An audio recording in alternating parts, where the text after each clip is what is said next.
নমস্কার, কেমন আছেন সবাই? আশা করি সকলেই ভালো আছেন। আমি চুমকি আরও একবার আমার চ্যানেলে আপনাদের সকলকেই স্বাগত জানাই। আজকের ভিডিওতে আমি আপনাদের 38 সাইজ বডির জন্য ওয়ান টেকিং অথবা ওয়ান টাক্স ব্লাউজ কিভাবে সূত্রের মাধ্যমে কাটিং করতে হয় সেই সম্পূর্ণ ভিডিওটাই আপনাদের সঙ্গে শেয়ার করব।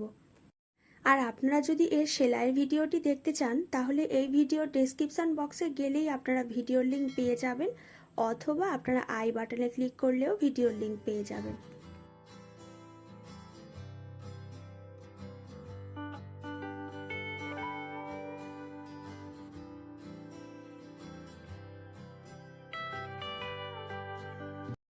মেন কাপড় কাটিং করার আগে আমি প্রথমে লাইলিন কাপড় কাটিং করে নিচ্ছি। আর আমি এখানে লাইলিন কাপড়টাকে ছাতি বরাবর ডবল করে ভাঁজ করে নিয়েছি। তো প্রথমে আমি এখানে ব্যাক পার্টটাকে কাটিং করছি, আর ব্যাক পার্ট থেকেই ফ্রন্ট পার্টটাকে পরবর্তীকালে কাটিং করে নেব। প্রথমেই ব্লাউজের লম্বার মাপ নিয়ে নিচ্ছি 14.5 ইঞ্চি। আমার এখানে লম্বা আছে 13.5, তার সঙ্গে 1 ইঞ্চি এক্সট্রা নিয়েছি সেলাই মার্জিনের জন্য। এরপরে আমি পুটের মাপ নিয়ে নেব।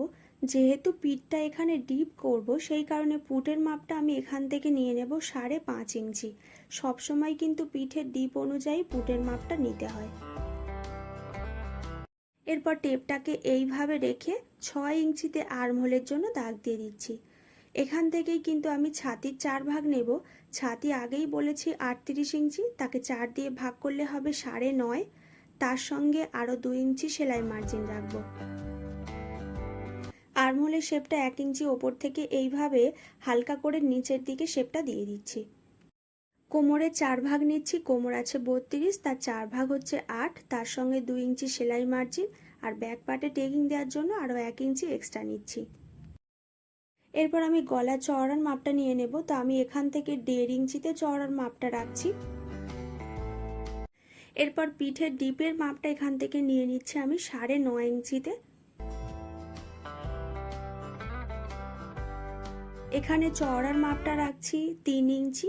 এরপর ওপর থেকে এইভাবে একটা স্ট্রেট লাইন কাটবো এবং পিঠের রাউন্ড শেপটা এখান থেকে কাটিং করে নেব। আপনারা যদি এই ওয়ান টেকিং ব্লাউজ ভালোভাবে শিখতে চান তাহলে কিন্তু আপনাদের সেলাইয়ের ভিডিওটি অবশ্যই দেখতে হবে। কাটিংয়ের ভিডিও এবং সেলাইয়ের ভিডিওটি দেখলে তাহলে কিন্তু আপনারা পুরো ব্লাউজটা ভালোভাবে শিখে যাবেন।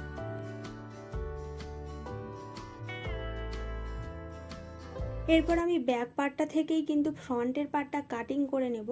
যেহেতু ফ্রন্টের পার্টে এখানে হুক পট্টি হবে সেই কারণে ফ্রন্টের কাপড়ে আমি এখানে 1/2 ইঞ্চি এক্সট্রা হুক পট্টির জন্য রেখে দিচ্ছি।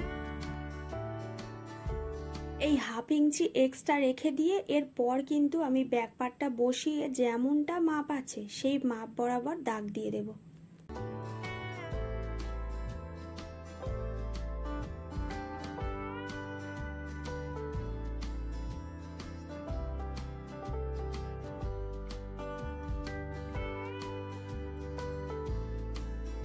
এরপর ফ্রন্ট পার্টের জন্য আমি গলার ডিপটা এখানে রেখে দিচ্ছি 6.5 ইঞ্চি। চওড়ার মাপটা এখান থেকে নিচ্ছি 2 ইঞ্চিতে। এরপর ওপর থেকে এইভাবে একটা স্ট্রেট লাইন কাটবো এবং রাউন্ড শেপটা এখান থেকে কাটিং করে নেব। ফ্রন্ট পার্টে ছাতির মাপটা নিয়ে নিচ্ছি 9.5 ইঞ্চি, তার সঙ্গে আরও 2 ইঞ্চি এক্সট্রা সেলাই মার্জিন। তো কোমরের মাপটা কিন্তু এখানে একটু আলাদা হবে, যেহেতু এখানে টেকিং দিয়ে আমি ব্লাউজটাকে কাটিং করব। তো কোমর ছিল আমার 8, তার সঙ্গে 2 ইঞ্চি সেলাই মার্জিন যেমনটা ওপরে নিয়েছিলাম, এর সঙ্গে আরও 1.5 ইঞ্চি আমি টেকিংয়ের জন্য রাখছি। এরপর আমি পয়েন্টের মাপ নিয়ে নিচ্ছি। পয়েন্ট আছে 9.5, তার সঙ্গে 1/2 ইঞ্চি এক্সট্রা নিয়ে 10 ইঞ্চিতে পয়েন্টের দাগ দিচ্ছি।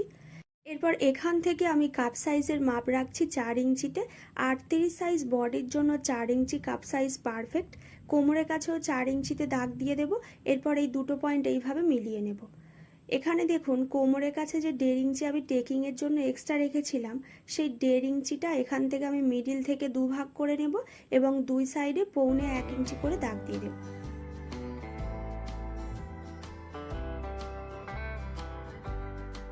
তো ফ্রন্ট পার্ট এবং ব্যাক পার্ট এখানে আমি রেডি করে নিয়েছি।